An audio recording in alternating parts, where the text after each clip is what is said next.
तो dear students, हमारे साथ BSN 6 semester post RN second semester के सब्जेक्ट बायोस्टैटिस्टिक्स के यूनिट नंबर 11 जो कि T test for dependent sample है, इसको आज हम डिस्कस करेंगे और इसको समझने की कोशिश करेंगे। इंतहाई सिंपल यूनिट है, सारा का सारा वही कंसेप्ट है जो कि हमने यूनिट नंबर 11 में ऑलरेडी स्टडी किया हुआ है। फ़र्क जो है सिर्फ इसमें यह है कि यूनिट नंबर 10 में हम जो पढ़ रहे थे तो उसमें हम इंडिपेंडेंट सैंपल्स की बात कर रहे थे, जबकि यहाँ पर अब हम डिपेंडेंट सैंपल्स की बात करेंगे। मतलब ये है कि दो सैंपल्स के दरमियान इसमें क्या होगा, रिलेशन होगा। ठीक है। सो ऑब्जेक्टिव हमारे इस यूनिट के आपके साथ जो है आप जो है इसको देख रहे हैं, जिसमें कहता है कि learn how to test hypothesis which compare the difference in population mean using paired sample। paired samples को यूज करते हुए जो population के मीन्स होते हैं तो उसके डिफरेंसेस को कंपेयर करते हुए किस तरह से हम टेस्ट हाइपोथेसिस जो है कर सकते हैं, किस तरह से हम हाइपोथेसिस की टेस्टिंग कर सकते हैं। ठीक है। पेयर सैंपल्स को यूज करते हुए पॉपुलेशन मीन्स के जो पेयर सैंपल्स है उसको यूज करते हुए उन पेयर सैंपल्स में जो डिफरेंसेस होते हैं उस दोनों को कंपेयर करते हुए टेस्ट हाइपोथेसिस किस तरह से हम कर सकते हैं, इसको आज के लेक्चर। जी जी सर, किसी का माइक ऑन है, आप उसको म्यूट करते हैं। अच्छा जी, काइंडली कोई इसको म्यूट कर ले। अच्छा जी, मैं सर, खुद ही आप कर सकते हैं। अच्छा जी, मैं खुद ही कर लेता हूँ। कौन है ये, आज कहाँ पर है ये, तो सबके म्यूट है। अच्छा जी, ओके जी। इसी तरह से हमारे साथ जो दूसरी ऑब्जेक्टिव है इस यूनिट की, learn how to construct confidence interval for difference in population mean using pair sample को यूज़ करते हुए कैसे हम इसके लिए कॉन्फिडेंस इंटरवल जो है वो आइडेंटिफाई कर सकते हैं, तो इस पर आज के लेक्चर में बात करेंगे। तो सबसे पहले हम बात करेंगे what is a pair difference observation. Pair difference observation किसे कहते हैं। मिसाल के तौर पर हम क्या करते हैं, मिसाल के तौर पर हम एक पॉपुलेशन जो है वो क्या करते हैं, सेलेक्ट करते हैं। एक टारगेट पॉपुलेशन अपने लिए सेलेक्ट करते हैं अपनी स्टडी के लिए। उस टारगेट पॉपुलेशन में से हम क्या करते हैं, दो सैंपल लेते हैं। ठीक है। एक सैंपल है एक सैंपल है मिसाल के तौर पर एक ही सैंपल है और उस पर हम एक्सपेरिमेंट करते हैं।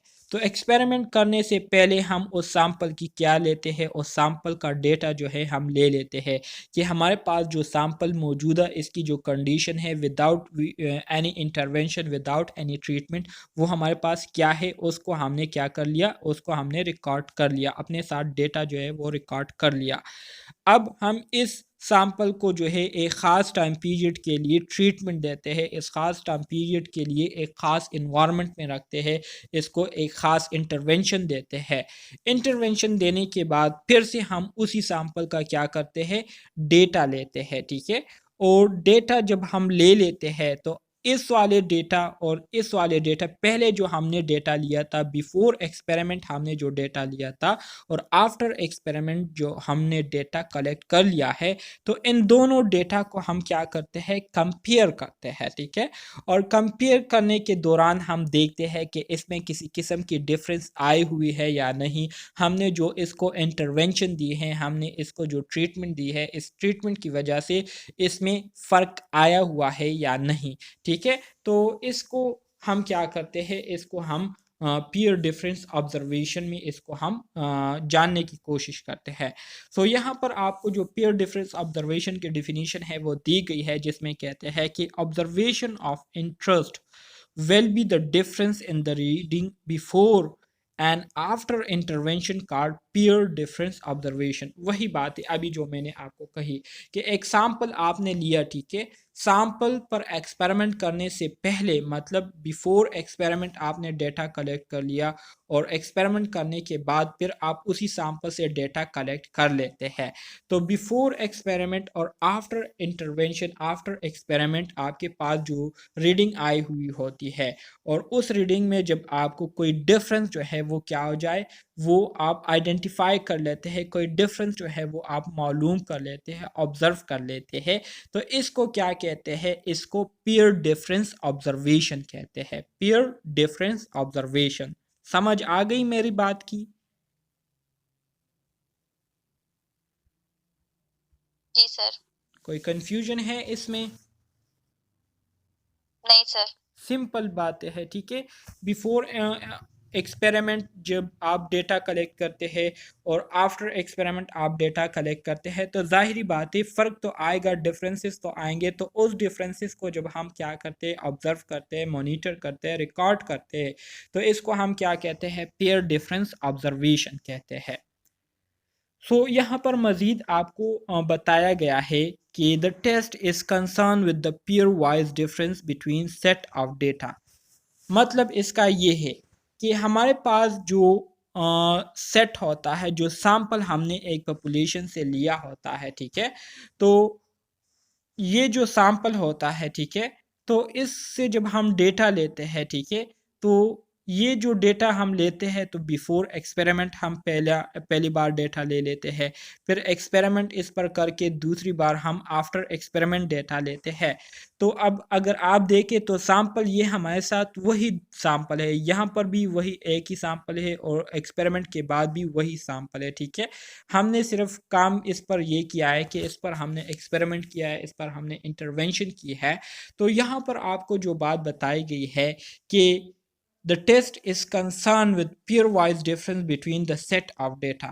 कहते हैं कि हमारे पास जो सैंपल होता है उस सैंपल में जो डेटा मौजूद होती है, तो बिल्कुल वही डेटा जो है आपको एक्सपेरिमेंट के बाद ही वही डेटा जो है, मतलब वही जो कंपोनेंट होते हैं सैंपल के, तो वही आपको जो है वो मिलेंगे, ठीक है। उसमें जो है किसी किस्म की चेंजेस, मतलब उस जो डेटा सेट होता है, मतलब डेटा सेट से मुराद ये है कि सेट में जितनी भी इंफॉर्मेशन होती है, तो वो इंफॉर्मेशन उसी तरह से उसमें मौजूद होती है, कोई इजाफा या कोई सब्सट्रैक्शन उसमें नहीं की गई होती है, मतलब दोनों जो है सेम होते हैं। पहले वाले मतलब बिफोर एक्सपेरिमेंट और आफ्टर एक्सपेरिमेंट जो डेटा सेट होता है वो एक दूसरे के साथ क्या करता है? रिलेट करता है, एक दूसरे के साथ वो रिलेट होता है, ठीक है।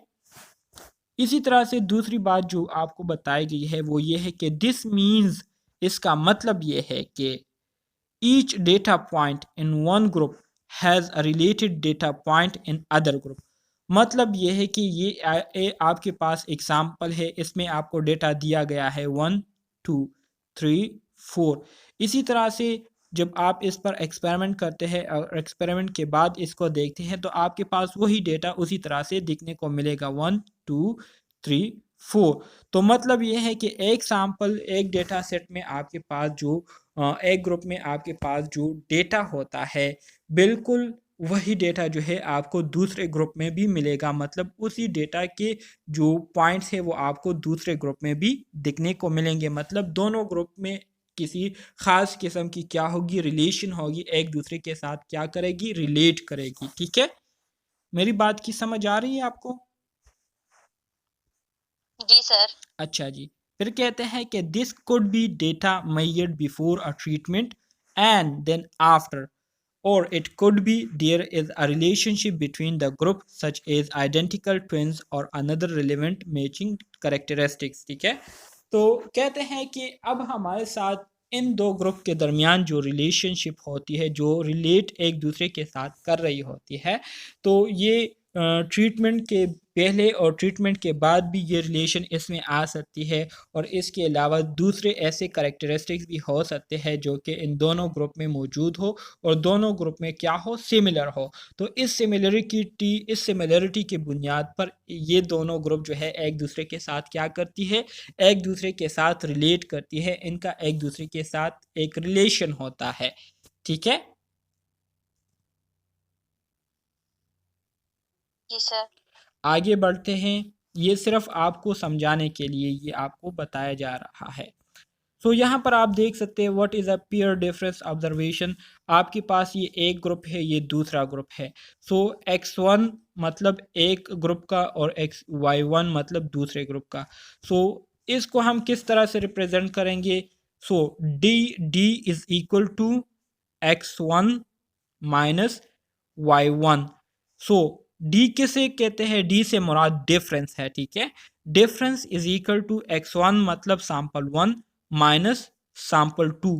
x1 ये एक सैंपल हो गया और y1 ये दूसरा सैंपल हो गया, ठीक है। एक्स वाई इसलिए इसको दिया गया है, एक्स वाई से इसलिए इसको रिप्रेजेंट किया गया है ताकि हम दो सैंपल्स के दरमियान डिफरेंस कर सके, फ़र्क कर सके कि ये हमारे साथ एक सैंपल है और ये हमारे साथ दूसरा सैंपल है, ठीक है। So difference is equal to x1 minus y1। इसी तरह से अगर दूसरा सेट है तो x2 minus y2, x3 minus y3 और इसी तरह से आप जाएंगे तो dn is equal to xn minus yn। D N से मुराद जितने भी हमारे पास डेटा सेट होते हैं, डिफरेंस डेटा सेट होते हैं। एक्स एन से मुराद जितने भी हमारे साथ सैम्पल्स 1 होते हैं, ठीक है, या सैम्पल्स होते हैं। और इसी तरह से वाई एन से मुराद ये है कि जितने भी हमारे साथ दूसरे सैम्पल होते हैं। एन मतलब नंबर ऑफ सैम्पल, ठीक है। सो यहाँ पर आप नीचे देख सकते हैं, कहते हैं कि where D1 is the first peer difference observation xd and x मतलब x बार d से मुराद ये है कि मीन्स डिफरेंस, ठीक है, mean difference of sample, sample mean difference. And S D से मुराद ये है कि स्टैंडर्ड डिविएशन डिफरेंस, ठीक है। The sample mean and standard deviation of the peer difference respectively, ठीक है। Sample deviation difference and sample mean difference. समझ आ रही है मेरी बात की? जी सर। कोई कंफ्यूजन तो नहीं है ना? नहीं सर। अच्छा जी, अब हम क्या करेंगे? Test statistics and assumption for peer difference method. In this method the test statistics become, अगर आपने पहले वाला फार्मूला देखा हो तो पहले वाला फार्मूला आपके पास इस तरह से हुआ करता था, ठीक है। तो अब हमारे साथ जो फार्मूला बनेगा वो किस तरह से होगा? वो इस तरह से होगा, मतलब X bar D minus D naught, ठीक है। X bar D minus D naught हो गया डिवाइडेड बाय, वही है standard deviation of difference divided by under root N. तो ये आपके पास क्या आ गया? ये आपके पास फार्मूला आ गया। ये फार्मूला जो है आप लोगों ने याद करना होगा, ठीक है। ये वाला जो फार्मूला है T is equal to X bar मतलब sample mean difference minus D not divided by standard deviation difference divided by under root N, where D nought is mostly zero. D nought जो है अमूमन हमारे पास zero के बराबर होता है, मतलब ये वाला जो नज़र आ रहा है आपको। And the sample size must be small, और सैम्पल साइज जो है ये आपके पास लाजमन कितनी होगी? स्मॉल होंगी। किससे? 30 से, क्योंकि हमने ऑलरेडी पढ़ा हुआ है कि जब सैम्पल साइज हमारे साथ 30 से कम होंगी तो तब हम क्या करेंगे? तब हम टी टेस्ट को यूज़ करेंगे। और अगर सैम्पल साइज जो है ये हमारे साथ 30 से ज़्यादा हो या 30 के बराबर हो तो फिर हम टी टेस्ट को यूज़ नहीं कर सकते, बल्कि जी स्कोर टेस्ट को हम फिर यूज़ करेंगे। तो ये बात तो आपको याद है ना? जी sir. Okay, very good. So assumption में क्या कहते हैं? The distribution of difference is approximately normally distributed. हमारे साथ जो डिफरेंस होती है, मतलब डेटा सेट में जो डिफरेंस आई हुई होती है, तो इसकी डिस्ट्रीब्यूशन जो है तकरीबन ये नॉर्मली क्या होती है? नॉर्मली डिस्ट्रीब्यूट हुई होती है, ठीक है। नॉर्मली डिस्ट्रीब्यूशन इसकी हुई होती है। सो आगे बढ़ते हैं। यहाँ पर अब कुछ एजम्पशन है, इसको आपने समझना है। Hypothesis test for peer mean difference. One tail test में हमारे पास किस तरह से आपके पास आएंगी? मिसाल के तौर पर, अगर आपके पास मिसाल के तौर पर हम कहाँ से स्टार्ट करें? नल हाइपोथेसिस या अल्टरनेटिव हाइपोथेसिस से? सो अगर आपके पास वन टेल टेस्ट है, नल से। अच्छा जी, आपके पास वन टेल टेस्ट है तो वन टेल टेस्ट में सबसे पहले आपकी ऑब्जर्वेशन होती है। तो अल्टरनेटिव हाइपोथेसिस आप क्रिएट करते हैं जिसमें आप कहते हैं कि हमारे साथ जो मीन डिफरेंस है वो क्या है? वो क्या है? वो ज़्यादा है किससे? जो डी नॉट है उससे ज़्यादा है, ठीक है, मतलब 0 से ज़्यादा है। जबकि इसकी नल हाइपोथेसिस किस तरह से बनेगी, इसकी नल हाइपोथेसिस इसके बिल्कुल अपोजिट होंगे, जिसमें कहते हैं कि जो हमारे साथ मीन डिफरेंस है ये बराबर है डी नॉट के, मतलब 0 के बराबर है या 0 से कम है। तो आपने देख लिया बिल्कुल अपोजिट है। फिर इसी तरह से कहते हैं कि हमारे पास जो अल्टरनेटिव हाइपोथेसिस है इसमें कहते हैं कि जो मीन डिफरेंस है ये क्या है, कम है 0 से, ठीक है, कम है 0 से। जबकि इसका नल हाइपोथेसिस क्या बनेगा, जो मीन डिफरेंस है ये 0 के बराबर है या 0 से ज़्यादा है। तो ये आपके वन टेल की जो स्टेटमेंट है वो आती है, ठीक है। इसको आप लोगों ने अच्छी तरीके से समझना है। सारी वही बातें हैं जो कि हमने यूनिट नंबर 9 में की थी, जस्ट उसमें थोड़ी सी जो है अब मॉडिफिकेशन हुई है, एक्सप्रेशन जो है थोड़े से चेंज हुए, बाकी सारा मतलब जो है वही है, तरीका सारा वही है। टू टेल टेस्ट के लिए हम किस तरह से करेंगे, टू टेल टेस्ट में अगर हम अल्टरनेटिव हाइपोथेसिस को देखते हैं तो इसमें कहते हैं कि जो मीन डिफरेंस है ये बराबर नहीं है डी नॉट के, मतलब 0 के बराबर नहीं है। इसके अपोजिट हमारे पास आएगा नल हाइपोथेसिस, मीन डिफरेंस जो है ये बराबर है किसके, डी नॉट के, 0 के बराबर है। तो इसके लिए हमारे साथ जो टेस्ट स्टेटिस्टिक्स फार्मूला है वो यही है कि T is equal to mean difference minus D not divided by standard deviation difference under root N, ठीक है। जिस तरह से मैं प्रोनाउंस करता हूँ इसी तरह से आप लोगों ने इसको प्रोनाउंस करना है, ठीक है। जबकि टी जो है n-1 डिग्री ऑफ फ्रीडम को रिप्रेजेंट करती है, n is the total number of pairs, n जो है ये टोटल नंबर ऑफ पेयर को रिप्रेजेंट करती है। अगर अब यहाँ पर आप थोड़ी सी कंसंट्रेशन करें, कहते हैं कि अगर आपके पास अल्टरनेटिव हाइपोथेसिस किस तरह से आ जाए, इस तरह से आ जाए, आपको कहे कि जो मीन डिफरेंस है ये क्या है, ग्रेटर है किससे, डी नॉट से, और आपके पास जो टी वैल्यू है, ठीक है, कैलकुलेटेड वैल्यू है, वो ग्रेटर हो किससे, टेबुलेटेड वैल्यू, मतलब टी अल्फ़ा डिवाइडेड बाय 2, और इसी तरह से डिग्री ऑफ फ्रीडम से क्या हो, ग्रेटर हो, तो आप फिर क्या करेंगे, आप फिर नल हाइपोथेसिस को रिजेक्ट कर सकेंगे, ठीक है, आप फिर नल हाइपोथेसिस को रिजेक्ट कर सकेंगे, ठीक है। इसी तरह से कहते हैं कि अगर आपके पास अल्टरनेटिव हाइपोथेसिस जो है वो क्या आ जाए, अल्टरनेटिव हाइपोथेसिस जो है वो आ जाए आपके पास मीन डिफरेंस जो है वो लेस हो किससे, डी नॉट से, और इसी तरह से जो टी है, टी वैल्यू जो है मतलब कैलकुलेटेड वैल्यू जो है वो आपके पास लेस आ जाए किससे, टेबुलेटेड वैल्यू से, तो आप फिर नल हाइपोथेसिस को रिजेक्ट कर सकेंगे। अगर आपके पास अल्टरनेटिव हाइपोथेसिस का जो मीन डिफरेंस है वो not equal to mean difference, मतलब डी नॉट के बराबर मतलब ना हो, ठीक है, डी नॉट के बराबर ना हो, और आपके पास कैलकुलेटेड टी जो है वो ग्रेटर हो किससे, टेबुलेटेड से, या कैलकुलेटेड टी जो है वो लेस हो टेबुलेटेड से, तो ऐसी कंडीशन में फिर आप क्या कर सकेंगे, नल हाइपोथेसिस को रिजेक्ट कर सकेंगे। तो ये कुछ इंपॉर्टेंट पॉइंट्स है जो कि आप स्टूडेंट्स ने याद रखने होंगे, ठीक है। इसमें कोई आपको कोई प्रॉब्लम है? नहीं सर। ओके, अच्छा जी, एक एग्जाम्पल दिया गया है। अब इस एग्जाम्पल के ज़रिए आपको इस सारी जो हमने डिस्कशन की इसकी समझ आ जाएगी। इंतहाई सिंपल एग्जाम्पल है, मैं आपको इसका खुलासा बता देता हूँ, ठीक है। इस तरह से रीड करने से आपका जो है वो टाइम वो होगा, ज़ाया होगा, तो मैं सिंपल अल्फाज में इसका खुलासा आपको बता देता हूँ। कहते हैं कि 1982 में एक इन्वायरमेंटल स्टडी हुई थी, ठीक है, इन्वायरमेंटल स्टडी हुई थी 1982 में। अच्छा जी, यहाँ पर मैं आपको मैं यहाँ पर आपको चढ़े मैं पढ़कर आपको बताता हूँ ताकि आपकी हर तरह की कंफ्यूजन जो है वो क्लियर हो जाए। Trace metal in drinking water wells affect the flavor of water and unusually high concentration can pose a health hazard। कहते हैं कि हमारे पास कुओं में जो पानी होता है तो उसमें कुछ मिकदार में ट्रेस मेटल्स पाए जाते हैं। मेटल से मुराद थोड़े थोड़े मिकदार में जो है मुख्तलिफ़ किस्म के दाँत जो है वो इसमें पाए जाते हैं, जिसकी वजह से उस पानी का जो टेस्ट होता है, उसका जो फ्लेवर होता है वो क्या हो जाता है, उन ट्रेस मेटल्स की वजह से इफ़ेक्ट हो जाती है, मुतासिर हो जाती है। और इसी तरह से अगर इस पानी को हम ज़्यादा कंसंट्रेशन में पिए, इस्तेमाल करें, तो इसकी वजह से हमारी जो सेहत है वो ख़तरे में पड़ जाती है।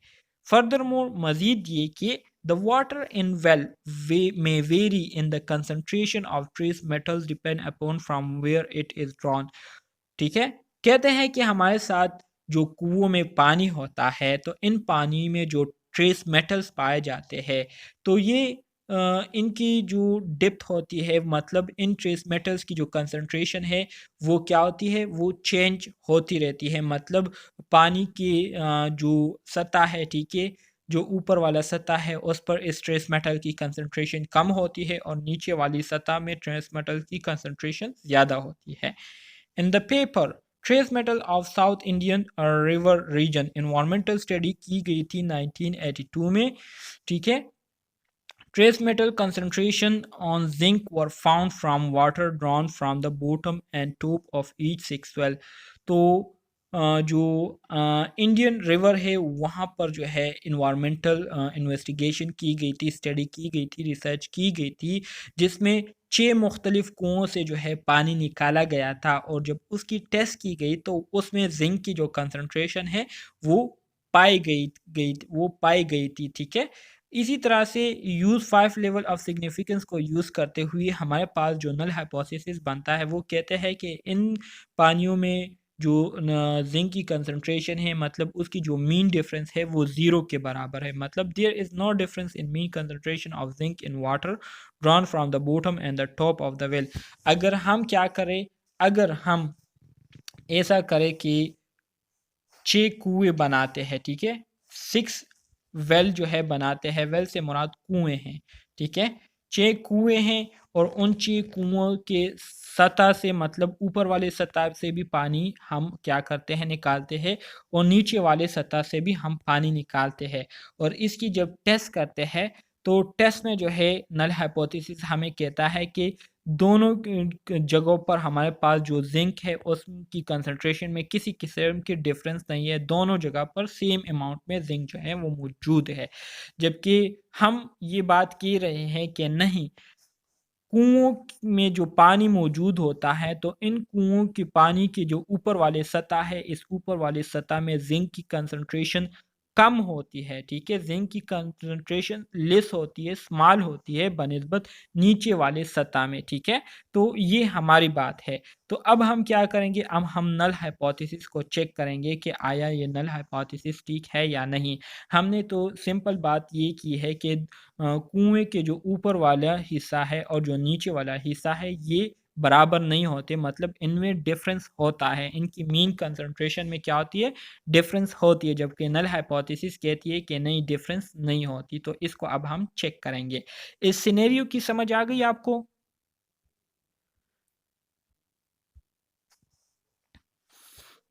जी सर, आ गई है द समझ। डेटा अब गिवन, हमने इसको प्रूफ करना है। हाँ जी, प्रूफ करना है। तो अब जो 6 कुएं हैं उन 6 कुओं के ऊपर वाले हिस्से और नीचे वाले हिस्से, ये एक्स जो है ऊपर वाला हिस्सा है, ये वाई जो है नीचे वाला हिस्सा है, ठीक है। सो ऊपर वाला हिस्सा, अच्छा जी, सॉरी, जो एक्स है बॉटम है और जो वाई है ये टॉप है, मतलब ऊपर वाला हिस्सा है, ठीक है। सो जो बॉटम में हमने पानी लिया था बॉटम से, तो उसमें जिंक की कंसंट्रेशन 4.430 आया था, जबकि ऊपर वाले हिस्से में 0.415 आया था, ठीक है। इसी तरह से इन सारों का डेटा हमने लिया हुआ है, ये आप देख सकते हैं। अब हमारे साथ जो मीन डिफरेंस है, मीन डिफरेंस का फार्मूला तो आपको याद होगा, अभी मैंने आपको बताया था कि मीन डिफरेंस मतलब D is equal to x1 minus y1। So x1 ये है, y1 ये है। सो 0.430 माइनस करें, इससे जो है 0.415 माइनस करें तो इससे आपके पास वैल्यू आएंगी 0.015। इसी तरह से 0.266 से आप माइनस करें 0.238 तो इससे आपके पास वैल्यू आएंगी 0.028, ठीक है। तो ये सारी आपके पास आ गई। अब आप इसका क्या निकालेंगे, इसका आप मीन निकालेंगे। तो मीन आपको पता है कि मीन हम कैसे निकालेंगे, sum of all individual divided by sample size, ठीक है। तो इसी तरह से हम क्या करेंगे, इसी तरह से हम इन सारों को प्लस करेंगे। ये जो वैल्यूज़ आए हैं ना, इसको हम क्या करेंगे, इसको हम प्लस करेंगे तो हमारे पास मीन वैल्यू आ जाएगी, एक्स बार की वैल्यू जो है ये आ जाएगी। ठीक है, अब जब हम इसको प्लस करते हैं तो इससे हमारे पास जो वैल्यू आती है वो क्या आएगी, वो आएगी 0.0917। ये हमारे पास वैल्यू आ गई, एक्स बार की मीन डिफरेंस की वैल्यू हमारे पास आ गई। स्टैंडर्ड डिविएशन डिफरेंस ऑलरेडी हमें दिया गया है, क्या है, 0.06069। टेस्ट स्टेटिस्टिक्स क्या है, तो कैलकुलेटेड टेस्ट स्टेटिस्टिक जो है फार्मूला लिख लेंगे कि मीन डिफरेंस हमारे पास क्या है, फार्मूला आपको याद होना चाहिए, x bar D minus D not. तो डी जो है ये हमारे साथ क्या है, एक्स बार डी हमारे पास 0.0917 है और डी जो है ऑलरेडी 0 के बराबर है तो -0 हमने लिख दिया। डिवाइडेड बाय स्टैंडर्ड डिविएशन हमारे पास 0.06069 के बराबर है और जो सैंपल साइज है वो क्या है, 6 है। ठीक है, एन की जगह हमने 6 पुट कर लिया।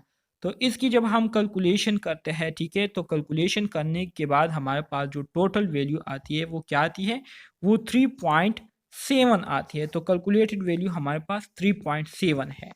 So critical reason look up critical T value. अगर हम टी वैल्यू को देखें तो हमारे पास क्या आता है, हमारे पास लेवल ऑफ सिग्निफिकेंस 0.5 है। ठीक है, so 5 is equal to n-1 degree of freedom. ठीक है, इसी तरह से अल्फ़ा बाई 2। तो इसी तरह से अगर आप देखिए, यहाँ पर मैं कर देता हूँ साफ जगह पर, कोई साफ जगह यहाँ पर मौजूद हो।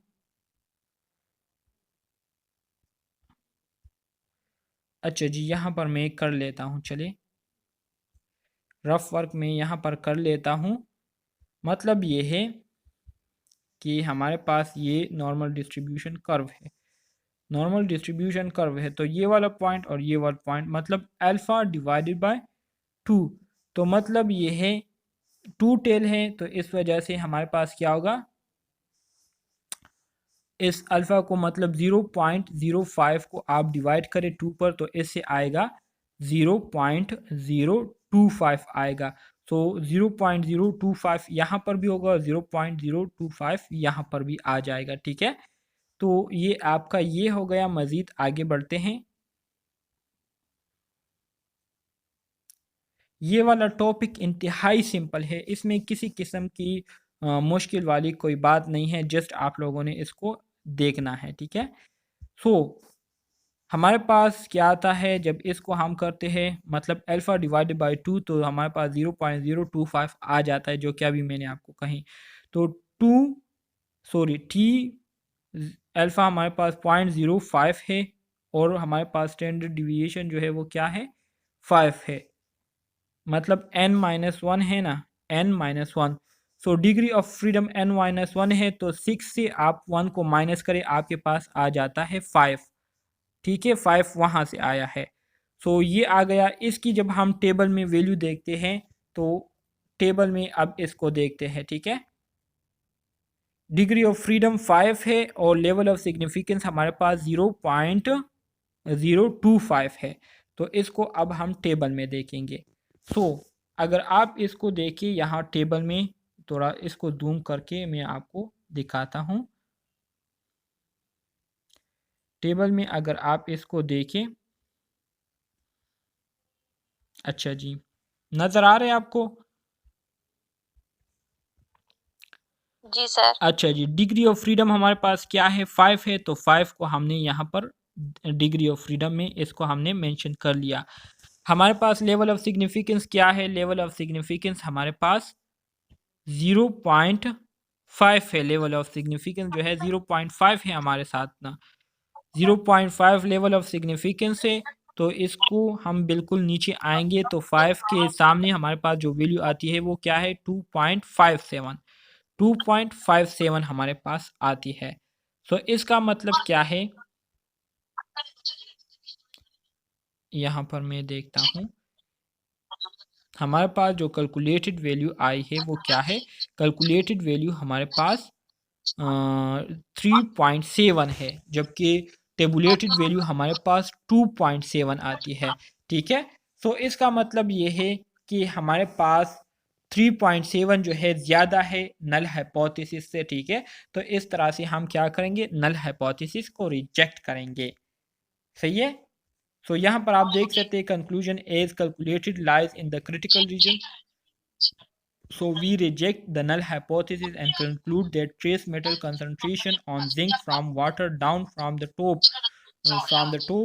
and the bottom are significantly different. Top और बॉटम में हमारे पास जो जिंक की कंसंट्रेशन है वो बहुत ज़्यादा एक दूसरे से मुख्तलिफ है, डिफरेंट है। तो इस वजह से हम नल हाइपोथेसिस को क्या करते हैं, रिजेक्ट करते हैं। तो ये आपका एग्जाम्पल यहाँ पर हल हो जाता है। इसकी समझ आ गई आपको? जी सर। कोई कंफ्यूजन है इसमें? नहीं सर, फार्मूले नहीं हाँ सर, जी फार्मूले के अंदर बस पुटिंग की हुई है, बाकी हाँ सब जी कुछ बिल्कुल, और बाकी सेम। वही मेथड है, सारा कुछ तो आपने टेबल से देखना होता है।